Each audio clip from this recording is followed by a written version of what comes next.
J'ai participé donc ce matin à l'atelier sur le développement durable, qui était un des 5 ateliers de la matinée. Ce que j'en retiens, c'est qu'il y a, de mon point de vue, beaucoup de coopération possible entre le nord et le sud de la Méditerranée. Nous avons notamment évoqué les énergies renouvelables, bien sûr, le solaire, l'éolien, mais d'une façon plus générale, l'énergie non carbonée. Je crois qu'il faut réfléchir aujourd'hui en termes de réduction des émissions de CO2. C'est valable pour les renouvelables, mais qui ont besoin de beaucoup de subventions aujourd'hui pour être rentables économiquement. C'est le cas du nucléaire, qui peut être une solution dans certains cas, que ce soit dans des pays du Nord ou dans des pays du Sud.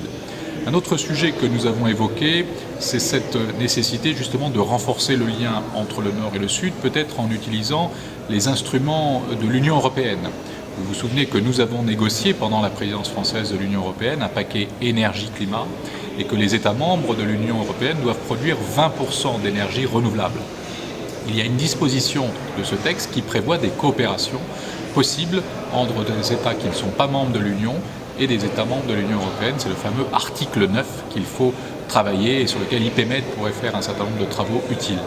Enfin, nous avons évoqué la question du dessalement d'eau de mer, donc production à la fois d'électricité et production d'eau potable. C'est un sujet sur lequel GDF Suez a une certaine compétence, une technologie avancée, et je crois que là aussi il pourrait y avoir des coopérations plus fortes entre le sud et le nord de la Méditerranée.